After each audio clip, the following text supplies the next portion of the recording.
Welcome back, Hoops HD fans. This is Let Championship me out of here. Video Notebook day Let me out of number here. three. Day Let number me three. out of here. Yeah, it's day number 3. I've been in here for 3 days. Actually, 4. It's time for me to get Uh, out of here, Chet. I don't. I'm your host, Chad Sherwood, joined by John Slika, and live from the Puppet Bunker, still locked in, David Griggs. David, Let me out of John, here. we had an exciting day today, and it's good to see David still locked away where he belongs. Let me out of here. I do not belong in here. I belong in New York with the selection committee. Oh, by the way, let's welcome the 10 selection committee members to our show tonight. Yes, welcome back, committee members. We're going to tell you everything that you need to know about what happened today. We're going to start with a little news and notes, David. We had a few games outside of conference tournaments tonight that I think were notable. Probably most notable, Butler laying a double overtime egg at St. John's when St. John's was playing without Shamari Pons. Yeah, they could have really done without that. I don't think it knocks them outside the bubble, but it certainly knocks them down the list a little bit. And not quite a lock. I don't know. Butler's had some great moments, but they've had some real stinkers too, and the day was certainly one of them. And The then losses are racking up. Yeah. the other problem for Butler is now they have to finish the season at Seton Hall, which is anything but a given. So I believe a loss would drop them to 9-9 in the Big East, but only a notable win against Ohio State outside of the league. And that's probably good enough, but it's certainly not good. And, the other notable game tonight, Villanova did get by Seton Hall in overtime. Also, Clemson knocked off Florida State. Xavier knocked off Providence. Those were some of the most notable games, I guess. Yeah. Two other games to note, actually, that from the bottom of Division One, San Jose State, right before we went to the air, got their first conference win of the season, leaving Chicago State and Pitt as the only teams without conference wins. And congratulations to the Pittsburgh Panthers, did complete the 0-18 regular season. And they have it in them to go 0-19. One more game left. Just the first. It looks like probably Notre Dame in that first game. So not a. But tonight's useless trivia. Kevin Stalling still has one more win in the ACC tournament than Jim Boeheim does. That's awesome. Good one, John. Zing. Yeah. Wow, nice. One more thing before we actually get to the games, I want to do a screen share on some standings. Actually, Okay. Coming up tomorrow night, we are going to have the conclusion of the MEAC regular season, and I just got to show the standings here in the MEAC. This is amazing heading into the final game day of the season tomorrow. It really is because right now, if all this holds and we have the matchups there, we would have a situation to where a team that tied for a first place finish was actually wearing dark jerseys in the quarterfinals. Possibly, yes. Well, two of them do play each other, so we're going to have most as a 4-team tie. But fourth place has to play an opening round game. So the tie for first has to play an opening round game in this tournament, possibly. Right. Which is, kind of ridiculous. Now, you're talking about playing against Delaware State, so it's a very winnable opening round game. But, again, what a year for the MEAC. You have Savannah State. What a story that is with Save the Tigers, by the way. We'll get to more of that during the conference tournament. We are really, really, really rooting for them. And North Carolina A&T, one of the worst teams in Division I last year, here they are tied for first place in conference with a winning overall record. Chance to go to a postseason tournament, either the NIT or the NCAA. And by the same token, the only team that could have a chance of winning outright in the MEAC would be the Hampton-Norfolk State winner, and would assume that the other 3 teams would actually lose. But given some of the opponents, that's rather unlikely. Yeah, Hampton had we covered that, didn't we? Hampton had a rather eventful weekend against Morgan State.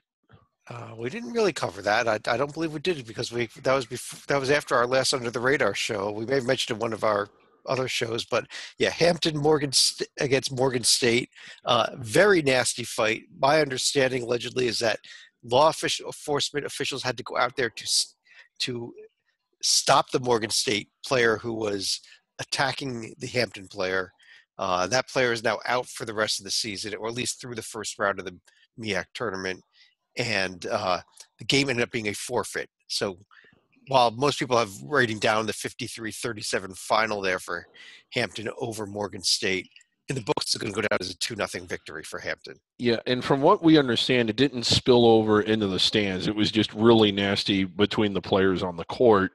Fortunately, as bad as it was, fortunately, it didn't get any uglier than what it did. So, but kind of Hampton's just not very well liked these days. And then Coach Rick Bozeman had been ejected before this even happened, so not having the head coach out there may have escalated things even more, or may have made it a little bit harder to get it under control. Anyway, on to what's next. Let's go on to the conference tournament games that were played today, and I hate to do this, but I'm going to start with the Northeast. And Stalika, you just kicked all our asses last night when you came out on the show and predicted that both the 6 and 7 seeds would pull road upsets, and I give up. I can't predict games anymore. You can, so. Well, to be fair, you gave one of the secrets away last year when you said hang on to Robert Morris as an upset pick, but it was a bit of a reach going for Fairleigh Dickinson. But since this is a conference that's going to reseed, Robert Morris will get a trip to Wagner, and Fairleigh Dickinson will actually go to Brooklyn to face LIU. Yeah, I called LIU Brooklyn yesterday, remember? Yeah, the only one of these 3 games that was the four games that was completely uncompetitive was that LIU Brooklyn's SFPK game. Really disappointing for the battle. Yeah, that was the one we were excited about the most. You might think I picked SF Brooklyn, but I picked LIU. I just got confused. But the Bobby Moe Mount St. Mary's game, though, what a finish! It was really a 2-point finish. There was a dunk at the buzzer that made it 4 on the margin, but yeah, really great game there. Yeah, and then the other game, like St. Francis, PA, and Fairleigh Dickinson was really good too. The margin was 9, but with about less than 30 seconds to go, it was still up for grabs. They kind of blew it open at the end. But it didn't help St. Francis, PA, that they started their game with their feet in the sand. So they were down, I think, 21-8 in the first 10 minutes of that one. Yeah, it didn't really show up at home. Kind of a good year for them, but it's over now. Well, what do you think? They might get into the CIT. There might be a postseason tournament in their future after all. Yeah, there might be for them. Mount St. Mary's also does finish with a winning record. They'll be on the board at least as a candidate for the CIT.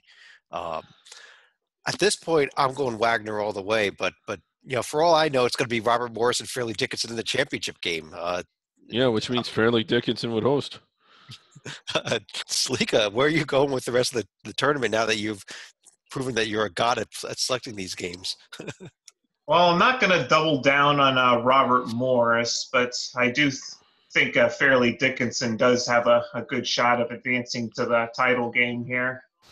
I just noticed the CBS Sports Network has had this tournament for the last several years. I don't know how many. ESPN getting it this year. I did not realize that they had made the move. So I don't know if that's good, bad, both, or neither, but just interesting. I think CBS had the semifinals at one point for a couple of years, but ESPN's always had the championship game, actually, David. Yeah, you're right. Yeah. But you may be thinking of the Colonial. NBC's had the Colonial. I don't know. Chad keeps up with all this better than I do. Yeah. The ESPN 3 having the semifinals is new this year in the Northeast Conference. That is a change. But let's go over to the most important game of the day in the Big Ten tournament. And for those of you that, they should be on all our screens at least here, but way over there on the left-hand side, left bottom left corner, Rutgers 65, Minnesota 54. Minnesota team that had absolutely no desire to be playing basketball tonight, David. None. And you just wondered, why even bother? I hope they have a nice ride home tonight or flight home tonight and that they enjoyed their time in New York. I find it interesting, these latter formats for these power conferences with bloated membership. You are as far away from winning the conference tournament if you're playing today as you are from making the national title game in the NCAA tournament. 5 rounds. Yeah, that's a long way to go for Rutgers. Iowa wins the other game, Stalika. They kind of had that in hand most of the game, I think, as well, didn't they? Well, Iowa started to pull away early in the second half and certainly were helped with an untimely technical by Brad Underwood, but it seemed to be pretty much chalk, at least in that part of the bracket, though. All right. And we've got 4 games coming up tomorrow. Maryland, Wisconsin, Michigan, Iowa, Penn State, Northwestern, Indiana, Rutgers. David, any upsets you're seeing here tomorrow? I mean, Maryland, Wisconsin, it's not really an upset either way, but in the other 3 games at least. I don't think so. Maybe Northwestern over Penn State, but again, I still think this Penn State has it in them to play their way into the championship game and lose just to make us crazy. But anyway, like, not to look ahead, but I mean, by the time we get down to the quarters, it's starting to get kind of fun. Speaking of teams that have mailed it in, I don't have a good feeling about Maryland, but Northwestern is another team that really hasn't been the same since their meltdown against Michigan State. I'm just, my biggest rooting interest, obviously, tomorrow night is Rutgers against Indiana. My second biggest is Northwestern over Penn State because I want them off any board to the extent anybody still thinks that they're there. Hopefully nobody still thinks they are, but if they do, a loss tomorrow and that's it for them. Well, if they beat Ohio State and Purdue, they're going to be on the board, Chad. Yeah, they're going to be on the board, Chad. Ohio Valley Conference also started today with the first round games, which saw Tennessee Tech take care of Edwardsville and Eastern Illinois hold off a very, very late run by Tennessee State, David, to sneak out that last game. Aided by some horrendous free throw shooting down the stretch by Eastern Illinois, but they did hold on to get the win. Austin Peay was really good season once they got in the conference play here for Austin Peay. I think it's over for Eastern Illinois tomorrow, but they do live to see another day. I think it's over for both teams that played today. I don't think Tennessee Tech had a shot against Jayville State either. Right. But if the chalk holds, that's a fun little semifinal. That'd be great semifinals, actually. Belmont, Austin Peay, Murray, Jacksonville State. That'll obviously get really fun once we get to that semifinal round. Today was kind of a throwaway, I think, though. Right, yeah. Some conferences that are in action tomorrow that we've already had some action in, but they're back in action tomorrow, including the Big South, where it is quarterfinal day, full day of games there in Asheville, North Carolina. The bottom 2 games are the early session between Radford, Longwood, Winthrop, Gardner-Webb, Asheville against Charleston Southern, and Campbell against Liberty in the late session. Salika, you looking at any upsets here tomorrow? As for tomorrow, I would probably say the closest I could think of would be Gardner-Webb. I mean, Winthrop did have, I think, a share of the lead in the Big South before starting to fall off the table. And I would probably say as my pick to win it, I would say Radford here. Yeah, David, I think you got to circle that late game there between Campbell and Liberty, not in terms of an upset, but in terms of a fun game. Chris Clemens for Campbell, one of the most exciting under-the-radar players out there, and a pretty good Liberty team he's up against. Yeah, that's the one to really watch. All the rest of them, I mean, I think you're looking at 3 blowouts, honestly, in one really good game. I mean, by the time this gets down to the semis, it's going to be pretty good because, Winthrop, they've been at the top, although they've been on a little bit of slide at the end of the regular season. Radford, about them. Asheville won the regular season and hosting, and it's going to be fun. I mean, whether it's Campbell or Liberty, but especially if it's Campbell, I mean, that has the potential, again, of being a really good semi, but we just kind of got to get through tomorrow before we get to that. Another conference in quarterfinal action is the Patriot League tomorrow. These games are all on campus sites, all starting at the exact same time, so you're going to have to get a few extra screens ready at around 7 o'clock tomorrow night. Yep. Loyola at Bucknell, BU at Lehigh, Lafayette at Colgate, Holy Cross at Navy. David, any upsets coming tomorrow in the Patriot? If you want to call it that, I like Boston U to beat Lehigh, but all the rest I think the chalk holds. Yeah, John, you agree? I give Holy Cross maybe about a 30% shot of winning at Navy. I certainly don't see Bucknell or Colgate losing any of the quarters here. Yeah, that's what I agree. I agree with you there. Holy Cross, I think they may take out Navy. Navy lost some games that they should have won late in the season, and I'm not that certain that they're playing very well right Yeah. And to be honest, they have a horrible track record in this tournament. So A long time since they won it. They have won it before, but it's been a while. yeah. You have to go back to 1998 when Navy last won it. Mm-hmm. Thank you. There we go. One more conference that's back in action that we've already discussed a little bit. It is the first conference to reach the semifinal round. Semifinal night in the Atlantic Sun. North Florida at Gulf Coast. Jacksonville at Lipscomb. Unfortunately, David, I think I'm looking at two blowouts here. Kind of feels that way. Maybe Jacksonville can keep it, can not get blown out, but they probably will get blown out. The final should be fun, but again, it seems like every tournament that we preview tomorrow is one round away from being really good. Well, maybe we get something a little bit better here, and we've got a couple of conferences that are starting things off tomorrow, including its first round day in the Missouri Valley Conference. Doubleheader tomorrow night between Evansville, Northern Iowa, Missouri State, Valpo. Yeah. But those two games, I guess tomorrow is disappointment night with Northern Iowa and Valpo, two teams we liked early in the season. In Missouri State is well at one point. It's just crazy to think that we were talking – Northern Iowa was a team that went down and had some big wins down of it in Atlantis and really played well against Villanova.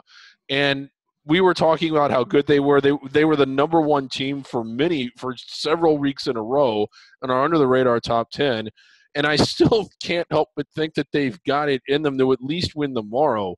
But they've been disappointing. Remember when Valpo went into play Purdue? We're talking about if they get this win, you're talking about maybe inside the bubble. Oh, my God. Missouri State was tops in the conference for a little bit. Just a horribly disappointing.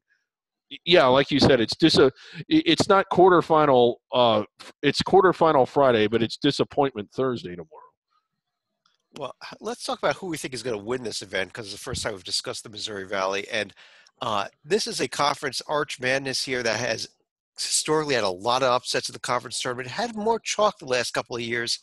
I'm going back with the upsets, but I'm going with the 2 seed overall. I'm going with Barry Hinson. Yes. Barbecue sauce. Southern Illinois salute. Yeah, and it's just a shame that they're not playing tomorrow. But, yes, Barry Hinson. Just because that's who I want, that's who I'm going for. Stalika, you with me on the Barry Hinson Southern Illinois to win this? I'm afraid I have my barbecue sauce in the kitchen, but I am with you as far as Southern Illinois winning the whole thing. And it's going to be interesting if Loyola Chicago does make that final. I think they're going to get a long look from the committee, though, especially because they had injury problems with a few of their bad losses, David. Yeah, if the committee gives them credit for that, then yeah, I think you have to look at them. And the other thing, if they're the first place team, so what?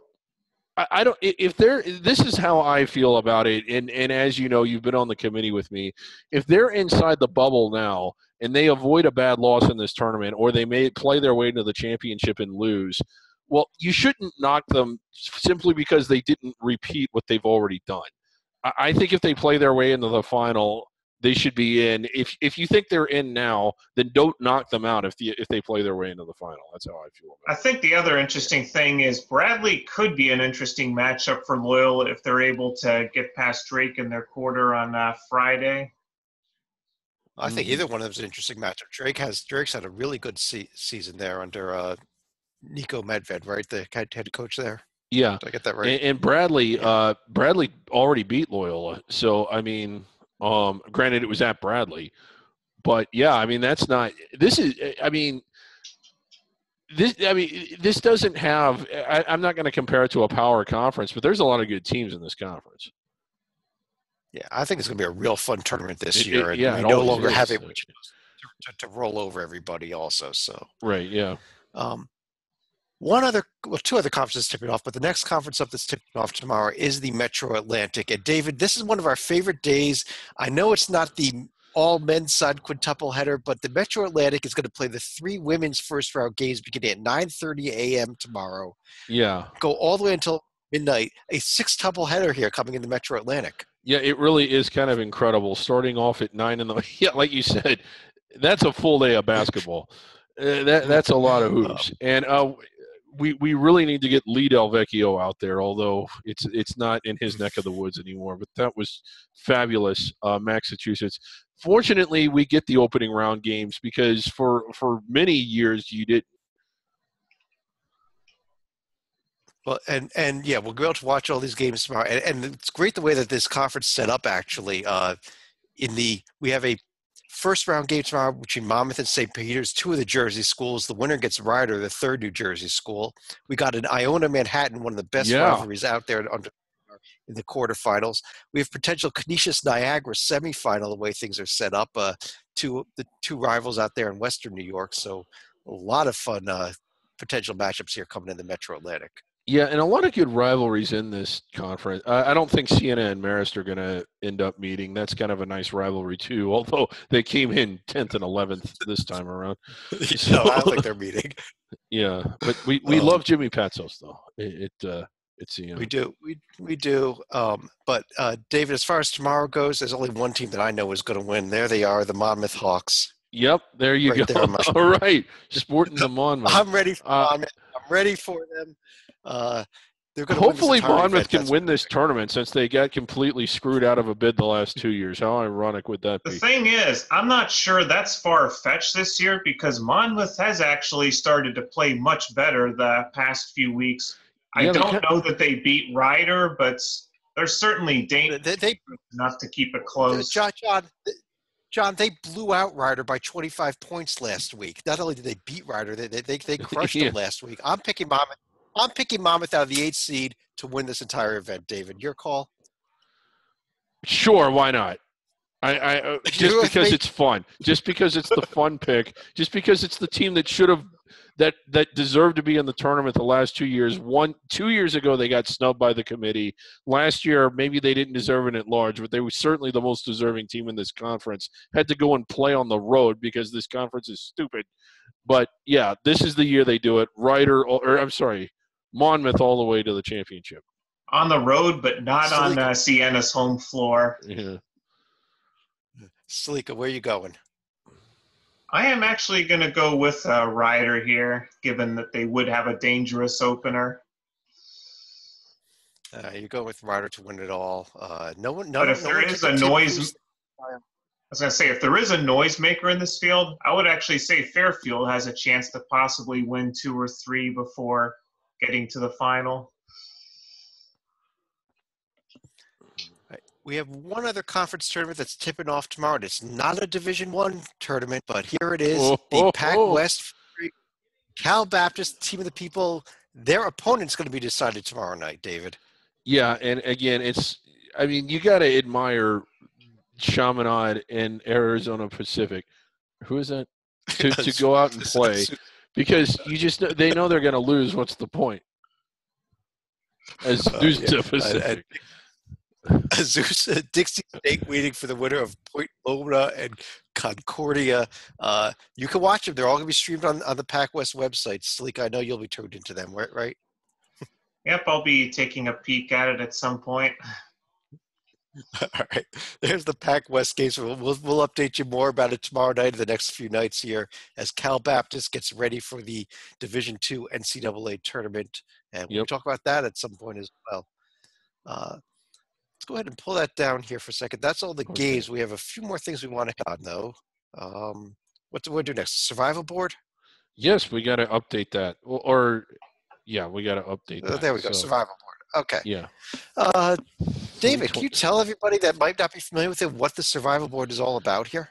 Well, this is everybody that is still playing and that can, in theory, they're either in their conference tournaments or will be in their conference tournaments or could still qualify for their conference tournaments. And so in theory, they could win the automatic bid and make the NCAA tournament and even win the national championship. These are the number of teams that are going to get to play until they lose, and we've got them all listed here. So that's what it is in a nutshell. Another thing that it is that it is a valuable tool and resource for the selection committee. They're watching tonight, I'm sure. They have the internet in the room so they can log on to this page and see what they're supposed to be doing, because there's like 4 little categories there. First is the conference champions. Those are the automatic bid winners. Those are bold and in all caps. Those teams are getting in. The other category is locks. Like, these are teams that maybe they'll win the conference tournament, maybe they won't, but the committee will take. So when a committee member sees a team in bold, they know, oh, we need to select that team. Others are just under consideration. Maybe they'll get in, maybe they won't. It's too hard to say. And the committee knows to look at those. And then the fourth category is everybody else, and it's just without the automatic bid, you're not going to take those teams. And as those teams are eliminated from their tournaments, they're eliminated from this board. And heading into play today, we had 329 teams left. Let's go and update and see what happened as a result of today's games. Yeah. And, oh, wow, down to 321. Yeah, fell off, 321. Right, so I guess we had, we had 4 in the Northeast fall out. I guess we had 2 in the Ohio Valley and 2 in the Big Ten. That's correct. We had 8 teams fall off. You can see now the Big Ten. Maryland is not on there at all. I'm sorry, Maryland's still on there. Minnesota's not on there at all anymore. Illinois is not on there anymore. They should not even be considered. Michigan and Michigan State, Ohio State have to be in. Right. So now the committee knows, okay, we're not going to select Minnesota or Illinois. Right. They don't have to be thought about that. But, a team like Penn State or Nebraska could at least get a little bit of debate at this point. We may change that as time goes on, a few more games get played. Right, right now, we'll let them debate them for a little bit at least. Yeah. All right. I'm ready to get out of this bunker. You're ready to get out of the bunker? Well, we've got I think we want to do a little update here on one other thing before we get to our next. I'm ready to get out of this bunker. Well, but okay. David, right here, what is the status of Grambling? Oh yes, the Grambling waiver. Okay, they are ineligible because of an APR ban. They're in first place in the SWAC. But it's one of the best teams that they've had in recent memory. I don't know that they've ever finished first in the SWAC or in any conference before, although maybe they have. So what we've decided to do is fill out a waiver and appeal the decision with the NCAA and try and get them a waiver so they can play in the conference tournament and then in theory make the NCAA tournament. I see this is the waiver we filled out here. So what do we got here? It says here it's for Grambling in the SWAC. We got a phone waiver? No, but we should have gotten we one. Called, but nobody answered the phone. I don't know why the NCAA would be so busy these days. I mean, you just can't seem to get a hold of them. We tried to call our conference office. They also were too busy. Right. So a lot of people. I didn't know the SWAC had a conference office, but. Why do we need the waiver here? It says they banned us and we're having our best season ever. It's just completely unfair. Yeah, and then and then again, we're the ones that say what we're doing here is we're referring the NCAA to us because we will explain why they need to be in. So, and there it is. Yeah. And you see here, it is an online reporting system. So, David, this video, our Chetry Video Notebook, is online. Yes, correct? And you submit this. So this is our submission. This video form right here. is therefore this form is now online. So NCAA is submitted. Yeah. Okay. That's right. And the selection committee's watching. So yes. So selection committee. Grambling is a team that we are going to allow you to consider because they may get this waiver granted. We'll be following up over the course of the next 2 weeks and with a little more on this, though. Right. And hopefully, and you know how it is, they're kind of busy. We might hear something tomorrow, though. We might hear something the next day. If we don't hear something soon, we might need to change the waiver up. But John, we started, you were here last night also when we started our new trivia contest we're doing. We realized after the show that we didn't have any prizes for the trivia. Right, yeah. And David somehow influenced some of our committee members who were creating the trivia questions. Yep. And yes. And we have some breaking news that we have decided that if David can correctly answer a trivia question, we will let him out of the pop. Yes. For that day. And these are college basketball questions, right? So I should know. I should know all of them. We're going to go. I'm going to pick one out of here. Go with this one right here. Okay. Here's our trivia question for the day. John, you can help out with this also. David, you can get help from John. I'm going to let you do that, okay? Okay, yeah. I'm right. getting out of this bunker.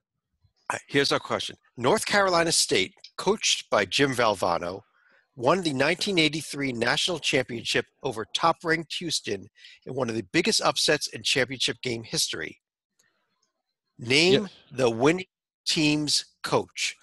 Oh, well, it said it in the – oh, I know this. It said it in the question. It was Jimmy Valvano. He had a great career there. It was a real improbable year because I think they started off ranked. They had a key player get injured. They had him back by the NCAA tournament. They ended up with a 6th seed, but I think going into the ACC tournament, they were really bubblish because you got to remember, I think the field was only 48 teams, maybe it was 52. So even though they ended up with a 6th seed, that was after several huge wins in the ACC tournament that before they got, it looked like they were not going to make the bubble. But, you know, Jim Valvano won his only national title there. It's the last one that NC State's won, real iconic national championship. So it's Jim Valvano. It was I was going to say it was a 52-team field because there were actually 4 playing games. Oh, okay, yeah. So because they had 2 in Dayton. Yeah, Dave, but this good. is a history question. Yeah. Salika is a college basketball history buff. You may want to confer with him before you lock it as your final answer. Well, the answer was in the question. You read the question again, Ken. Well, we'll check the envelope now, and here's the answer. The answer is Jerry Tarkanian. What the? No, you said in the question. You. That's not. Who the hell is fact checking these answers? Last night you said Duke had never made the NCAA tournament. Sorry, David. Another day in the That's bunker not for right. you. That's blatantly wrong. It's common knowledge that Jim Valvano was the coach. I'm sorry. The answer is there. It's the truth. Jerry Tarkanian coached Jim Valvano's NC State team to a national championship in 1983. Think about what you just said. On that note, let's go to some final thoughts. Salika, you want to start us off? If you could please go back to the Pac West bracket and pull that up, because I want to do an update as far as the regional rankings that took place in Division II today. 4 out of the 6 teams that are in this bracket are actually going to be in the top 8 right now. Cal Baptist checks in at number 2. Dixie State checks in at number 4. Point Loma checks in at number 5, and Azusa Pacific is number 8 at the moment. However, here is the kicker. There are 3 automatic bid winners, so if someone outside of the top 8 were to steal a bid, that probably would knock Azusa Pacific out. So if a team like Concordia or Chaminade, for example, there's a potential bid thief in the West region in D2. All right, but they're not going to knock Cal Baptist out, correct? No. That's all that matters, right? Yes. David, your final thoughts. Well, Jerry Tarkanian never coached at NC. You're going to need to fact check these a little better. I'm starting to think that we're hurting our credibility here. Hey. Yeah. Anyway, it seems like every year I just think back, like championship week, it always seems to get off to a slow rolling start, but it ends in a flurry. And I think that my memories of it are always the way it is at the end, but tomorrow is going to be a little more exciting. And then after that, it's just balls on. But sometimes you got to get these opening round games out of the way, but they are fun because while a lot of the teams that we've seen play so far probably aren't going to go anywhere or even win their own conference tournaments, these are still intense, exciting games because really they're just trying to play to keep their season going for as long as they can. So I don't know. Especially 2 of those Northeast games, those were just a lot of fun to watch. Yeah, it was a real fun night tonight. I got to second that, especially those 2 games, the wins, and both of which ended up being the upsets with Fairleigh Dickinson and Robert Morris pulling off the road upsets.